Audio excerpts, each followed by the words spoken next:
In today's video, we are going to be working with the smallest little die cut pieces I think I've ever actually worked with. I am going to use a background stamp and we're going to make a handmade stencil and we're going to create a cute little scene together. Let's get into it. So I am playing with the Hey There little cow set from the On the Farm collection from Spellbinders. It was just released currently, and it includes a menagerie of animals, including the pig, the sheep, the chicks, with mama chick and two baby chicks, the geese. There's a landscape edge dies, and then there is a new arch set, which is gorgeous. You will see it later. And so I found this set quite interesting. Look how tiny those little ears were, the little insides of the ears. Now, this is the largest die set. And what I was showing you up close right there is Spellbinders has started to make these larger pieces for the backs of like the eyes and the noses and stuff like that, which I have found very convenient. It makes it a little easier not having to trim out some paper and put the paper behind, the elements. But I wanted to point that out just then. But these pieces in this set, this cow is actually quite large compared to the other animals. Like the pig is like an inch and a half tall. And its little pieces are so tiny. You need your double-sided or your reverse tweezers for like holding the pieces like I have it there at the top. And you need your little pickup tool. And a fine tip glue, type of glue, any of the brands, but that tweezer right there made this so much easier. And you notice I'm using my mat also as like an extra pair of hands even.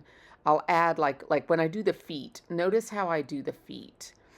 Now, right here, I actually make a little boo-boo because when I laid that down, I noticed that the head kind of looks a little flat. And so I just kind of, after I put this nose on, I just decided to take it off and add a little foam dot under there. And it didn't tear, too much to where it doesn't even show once I put it back on. But I just love him. He's so cute. His little tongue sticking out. So watch how I put the feet on here. I put a little tiny drop of glue on the tips of each of the feet. And then I'm going to use my glass board and my pokey tool end of my pickup stick. And I'm just going to use that leverage there of the back of my, pushing the tool down onto the die cut, onto the, towards the mat, and then letting the die cut pick up the glued piece underneath. And it just, helps with these really tiny pieces. But all those little pieces make it come alive. It really does. I know they're finicky and they're itty bitty, but the details is what makes it, adorable. I think it's so cute. It's so cute.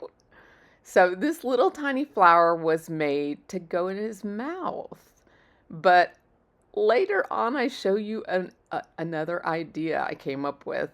And this project is actually going to have the flower in the mouth because I actually put it right here in his mouth right this moment. But I wish I wouldn't have because I like my other idea better. And if you saw the title, the picture of the video, you would notice how I titled it. And I think that little barrel should have gone in his mouth, to be honest with you. I think he should have been having it come out of his mouth. And the sentiment should have said, "Got milk?" So that's why I named the video "Got Milk," because I think he would have been cute coming up to his little owner with that bucket in his mouth. Like, "Got milk? Like, please milk me." I think it would have been hilarious. It would have been so cute. So there's our little pieces. See, look, look, look. Wouldn't that have been cute? Oh my gosh. So now let's do the techniques, and we're going to just create a scene card today. So I've grabbed a background stamp for my stash. This is Hero Art's background stamp. And I'm just going to ink this up with Let Us Celebrate ink from Altenew. I'm going to put just a plain piece of cardstock there, similar colors. I didn't really, I just picked something close on my stash and just inked a little grassy detail on it. These are the new arch dies that I was talking about, and they have a very little notched detail edge around them. And if you picked up the Perfect Touch rectangles earlier, when they went on sale, I don't know, a few months back, these coordinate with them. In other words, they match the detail line around the edge. So we're going to use that grassy bottom for the bottom of our card, and then we're going to use the rectangles to go around it. Now, if you saw there, I used the border from the landscape edge dies in this collection to just cut a piece of scrap paper, and I'm using that as our stencil. Now, I apologize for all the little bits of blurriness in the video. I am going to try to invest in a better camera at some point. I'm trying to edit the blurriness out, but it's my camera, because I'm moving so much, my camera is trying to refocus. So, but all of that little stenciling was done with just a die cut. Just make your own stencil. This set is pretty affordable, and it makes the most beautiful clouds. I just loved it. And so we're made a little scene like that easy, just with that little set. It had that grass die, it has the cloud die, and it has one other, like a mountain rolly hill die in it as well. So this is where I was going with my scene. I wanted to have the little milk jug, and that all comes from the same die set. The cow, the milk jug, and the little stool. So now we have to decide on the background. So I was, oh no, we got to stamp the sentiment. I forgot. We got to stamp the sentiment. So this stamp set actually has 4 sentiments. It has Over the Moon for You, Party Till the Cows Come Home. This is just a sneak peek of all the different sets here. But Seize the Moment, or like movement, How's It Going, and Hey There. I can't count. That's actually 5. So I was just prepping the stamp there. This is the first time I'm actually using the set. So I was just using my finger tool there and rubbing the stamp so that it uses the oils on my finger to pre-treat the stamp so it'll take the ink better. It's just a little tip trick. And that way it'll stamp nicely the first time. So using my pressure tool that was a gift for me from one of my friend's husbands. And now I'm going to get this out and we will put our card together.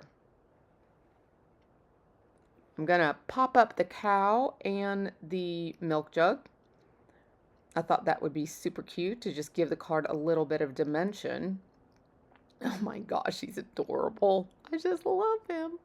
I had to go with black and white because if you follow me at all, my little grandson, he's 2 years old and he loves farm animals, and he is constantly, whenever he's over here, he finds the pig and the cow that from my Fisher-Price barn set that I have over here for them to play with. I had picked it up on Marketplace when Elijah was little, and both of them have thoroughly enjoyed it. So he now runs and looks for the farm animals at Grandmommy's house when he comes over to play. And the cow is black and white, of course. So all my cows have to be black and white. So here's the arch set, like I said, that comes with it. But this is the older set, which is the Perfect Touches rectangles. So they're both named Perfect Touches. And I was going to go with that black piece of paper. And At first I had tried actually a hot pink piece instead of that light blue because the pink in the flower, but it did not look right. It was too bright and the black was too harsh too. So I went with this light gray, and that's actually better press paper, guys. What was I thinking? But it was the right color, so I actually used the background as better press paper. But I had it sitting by, it was close by, and it was the right color, and I just grabbed it and used it. So, such is life. So I'm just laying those two beautiful layers together with all that little detail on the sides, and you'll see it in the close-up photos here. Well, at the beginning, you can look at those close-up photos, and I'm just going to pop this up, and our card will be good to go. I hope you guys have enjoyed this little quickie of a tutorial, and that you got some little tips and tricks along the way. And if you enjoy my content and have fun while you're here, I would absolutely love for you to like and subscribe, maybe share, or ring that notification bell. Come join me in my Facebook group over, of course, on Facebook. It's called Craft Life Together with Spellbinders and More. I would absolutely love for you to come over there and share your makes with me. So all the affiliate links for these products are down below. Using them supports my channel, and I appreciate you. Have a great day, my friends. Bye-bye for now.